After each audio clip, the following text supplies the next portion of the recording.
What if I told you that you're a pipe? Are you a reliable one or unreliable? Stay tuned and discover what I mean.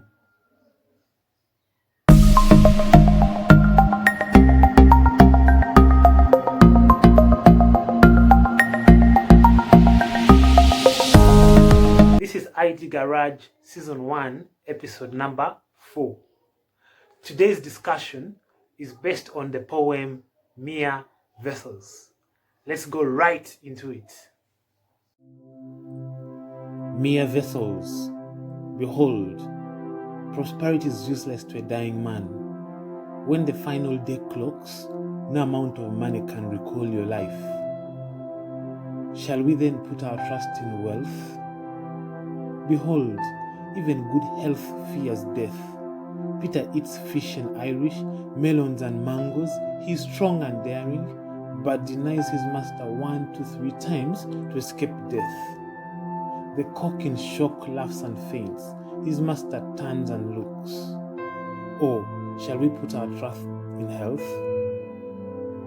As age gives way, the extremely soft skin and snow-white teeth of a woman like smoke into the blue sky fades, sinking beneath wrinkles and mapengos.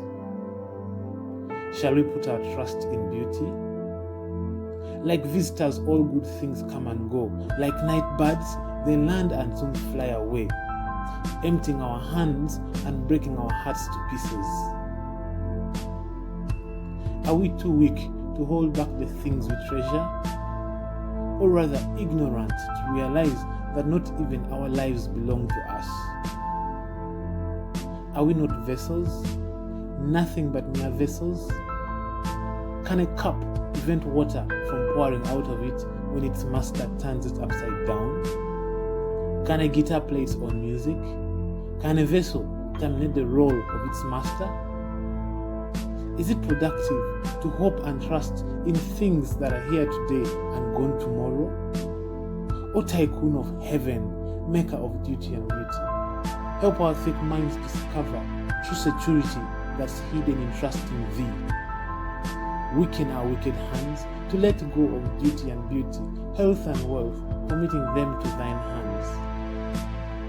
For the sake of freedom, help us to trust in your provisions, respect your delays and denials. Help us to accept our position as mere vessels, knowing that flavor and favor, duty and beauty, promotion and provision come from thee alone. No more will I wrestle with losing battles. I break down the castles built in the air, rebuild my life upon trusting thee, my master. For a vessel is better off cooperating than competing with its master.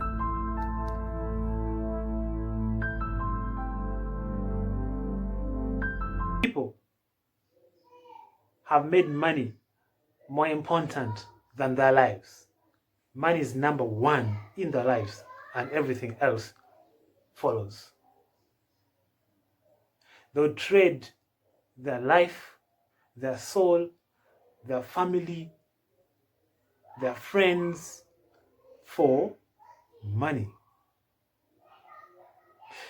A man wouldn't mind sacrificing his wife and kids for money. A woman wouldn't mind plotting to murder her husband so she can take over his property. A woman wouldn't mind traveling to Dubai, traveling to USA to do cheo and leave behind her husband and children. Then she becomes a visiting mother, comes and visits them once, maybe every 2 years, and she's absent in the lives of her kids. That means to her, money was more important. But when your time to die comes, usually all this money remains on the earth. No one has ever gone with the money. with our wealth. For example, during this past season till now, many people have lost their lives due to coronavirus. May their soul rest in peace. And some have been so wealthy. Now, all the property they've left behind. So we don't take with us all the things. And even on our funeral day, the funeral message, it doesn't talk about the property we owned. It doesn't talk about the cars we owned, the houses we owned, the businesses we owned. They usually talk about the things you did for humanity, the things you did for people. So you can gauge for yourself what's more important, to serve people or to run after money. Another trap we fall into is beauty. Some people have placed a very high bar on beauty, but beauty fades. A woman who's been so beautiful in her teenage years may not be the same when she becomes a judger. Things will change. Okay, things will change.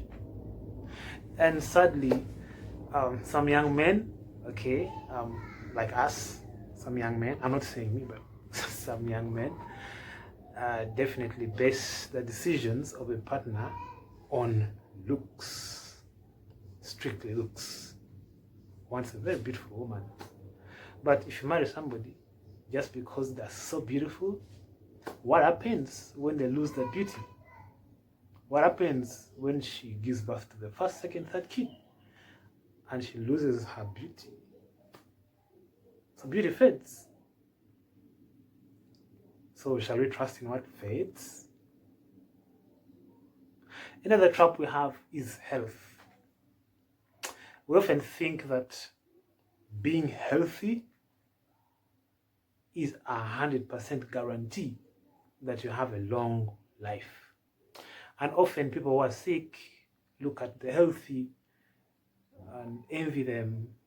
You know, they think that, yeah, at least for them, they will live for long.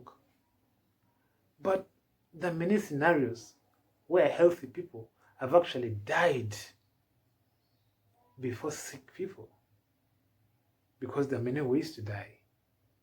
It could be an accident, you could be murdered, you could drown. You know, when you fail to balance the boat, you could drown. So there are many ways to die. So even health is not 100% guaranteed. So it seems like the things that we treasure come and go. We can't really claim ownership over anything because they come and go. They are not really in our control. Even our lives are not in our control. I've never seen a person who's prevented death and still alive today. When your time comes, you go. So not even our lives belong to us. So where does this place us? This reveals to us that we are but vessels. We are vessels through which resources pass and go to other places. Now, if resources pass through us and go to other places, the question is, where do they come from? Where does wealth come from? Where does beauty come from? Where does health come from? Where do our lives come from? There's definitely a source. We have a source. I don't know about you, but what I know is the source is somebody that owns everything on the earth, including the earth itself, someone that owns heaven, and someone that owns our lives. And there's none other than God. He's the source. So you and I are like pipes. Okay, we're like pipes that God uses to pass resources to the earth for his purposes, for his work. Now, if you're a pipe, how important is it to be reliable? What usually happens to unreliable pipes? Let's look at National Water, for example. What does National Water do with unreliable pipes? You could not think of anything apart from discarding them. If they cannot deliver water to where they should, then they're not worth keeping. Okay? So, being pipes, it implies that we have to be reliable vessels. We have to be reliable pipes. What a pipe does, the job of a pipe, is to let resources pass through it and go to serve other people. That's what a pipe does. And usually, when a pipe is good and reliable, then the owner of the pipe will take care of it, will defend it, will give it more work to do, will give it a longer life because it's a reliable pipe. So, what the source wants from us, I believe, is for us to be reliable, for us to come to the realization that holding back resources, getting so attached to these resources that when we lose them, we lose ourselves, doesn't work.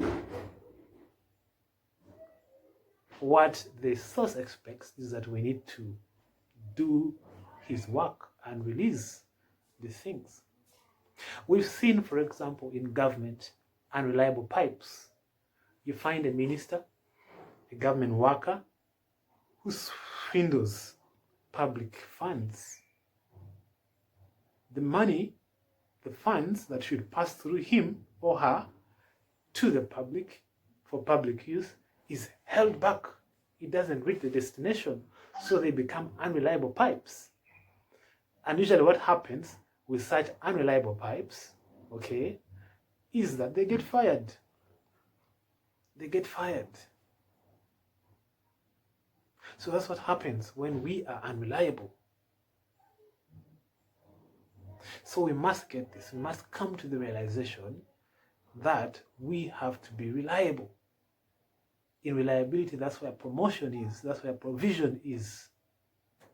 That's where true security is. True security is not in the money,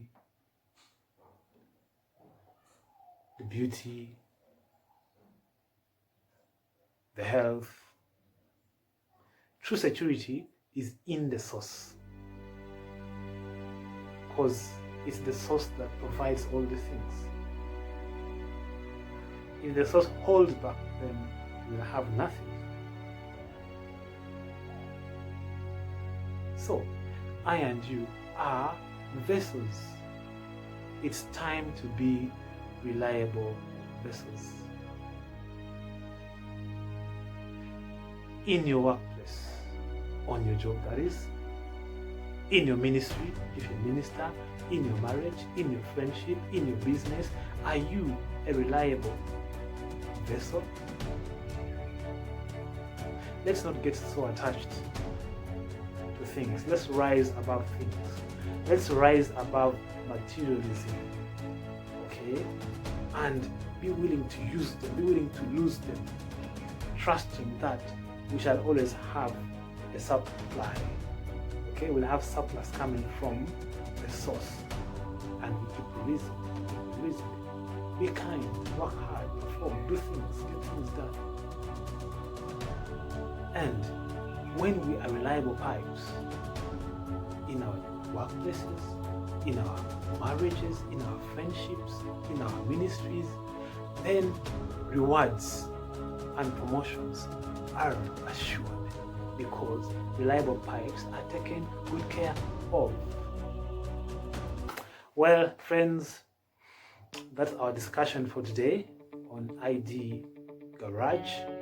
Thank you for being a wonderful audience, and I hope to see you in our next episode.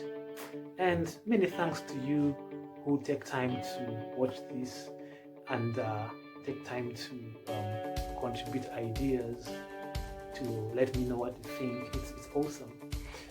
ID Garage is about discussions. We have to discuss these matters. Okay, so feel free to share this video. Feel free to make comments, to discuss, to make additions, make subtractions.